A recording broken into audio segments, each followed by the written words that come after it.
And this is one of them. This is a study, it's a prospective study, it's the Dunedin study that actually evaluated kids that were born in 1972 and 1973, 1,037 of these individuals, and then they evaluated them periodically for basically IQ, but they also evaluated them for their pattern of drug use. Now this is an important study, the fact that it is prospective, because a lot of the studies that have shown lower IQ, lower cognitive performance in marijuana abusers have been criticized by the fact that they say, how do you know that those individuals were taking marijuana because to start with had lower cognitive performance, and those, the way that they adapt was by taking marijuana, and it's a valid point. This study, on the other hand, is controlling for IQ before initiation of marijuana. So all of these individuals, 1,037, had IQs tested at age 13 and then periodically until they are age 38, and that's when up to where the study is currently now. And what they did was they evaluate also periodically during the adolescence years and they're in adulthood, whether they were smoking marijuana or not. And that's, here you have the 3 stages at which they were evaluating during the adolescence periods, 13 to 19, 20 years of age, whether they were smoking on one of those periods, where they were smoking in 2 of those periods when they evaluated, or 3 of those periods. And whether they, in blue you have those when they were doing it in adolescence, and in blue those that were doing it in adulthood. And they found that regardless of whether these individuals that were smoking on adolescence and then they stop on adulthood, it doesn't make any difference. Once you started in adolescence, the effect is going to be long-lasting. Had significantly lower IQ than those that actually had not smoked marijuana during adolescence or had only smoked marijuana during adulthood. And overall, those that had been exposed during adolescence more or less continuously had, in average, 7 points lower IQ than those that had not been exposed to marijuana. And this is non-trivial if you think about it. If you have an IQ of 110, you can perform very, very well. If you go down to 103, that's going to be impairing your capacity to perform. So you are really jeopardizing your ability, and in just speaking about cognitive performance, because what we know also is cannabinoids are also going to be interfering with your motivational drive, your desire, your energy, your sustainability of doing things, which of course, if you don't have that, that also can interfere ultimately with your outcomes.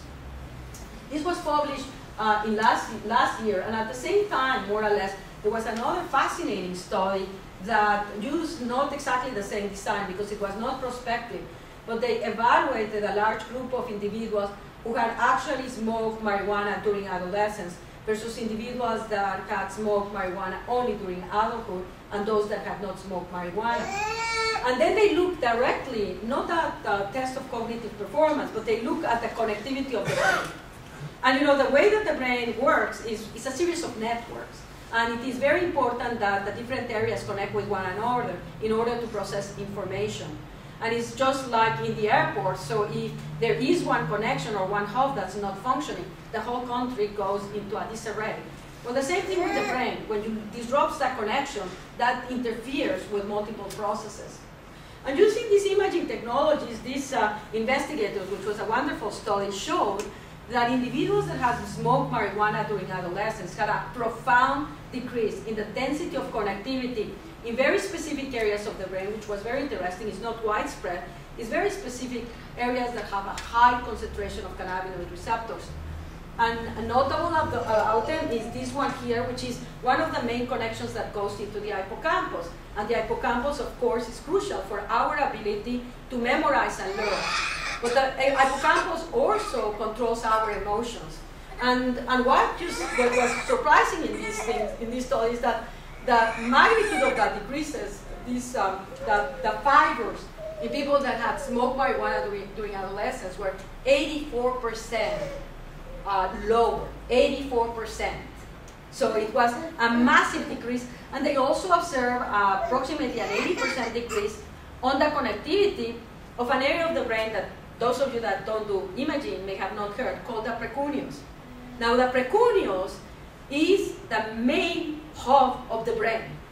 And now it's just like, think about the airports, and I don't know which one is the main hub airport in the United States, if it's JF Kennedy or Chicago. But can you imagine what happens when that airport is is disconnected? So you may start to realize that it's not trivial that marijuana may be producing a severe impairment of the connectivity of the main hub of the brain. So these are not trivial findings that are now being reported on those that get exposed regularly to marijuana. So based on this, I would sort of say, based on the data that we currently have, and I have felt comfortable now because the arguments that I could not completely say you are right, I cannot control for that, now have been addressed by some of these newer studies. And we can say unequivocally that exposure to marijuana during adolescence, continued exposure, is actually harmful to the organization, the function, and the cognitive performance of the individual. Now my last slide actually is a slide that relates to what is it that we are doing. And again, to following on Kevin, perceptions of norms influence behavior. We've known all along. And what we're seeing is, and this actually was recently reported in 2012, in this study that looked at the prevalence rates as a function of the prevalence rates of increased risk for the diagnosis of marijuana abuse or dependence, past year marijuana use, and past year marijuana abuse among current users. And as a function of whether you had passed laws for the legalization of marijuana. And what you can see is that the risk of having individuals with marijuana abuse of dependence is significantly higher. It's almost double that of states that have not passed laws of legalization. Similarly, the prevalence rates of past year of marijuana use is almost double that of states that have not legalized. But on the other hand, if you are using the marijuana, the fact that you have the state legalized it does not make you more likely to become dependent. So the fact that you have more people dependent here is basically a result that more people are being exposed to it. And obviously when you have data like this, you have to be cautious because you cannot actually say maybe these individuals, because there's such a high prevalence, they led them to approve the legalization of marijuana. So the causality is very difficult to infer from this type of investigations. But when you have data like this one, you can clearly see that we can predict that ultimately the legalization, whether it's medical marijuana or full-blown legalization, is going to result in an increase of individuals that get exposed to marijuana, and therefore, as a statistical inevitability, an increase in the number of people that become abuse or dependent, and another statistical inevitability, an increase in the number of adverse consequences. Thanks very much.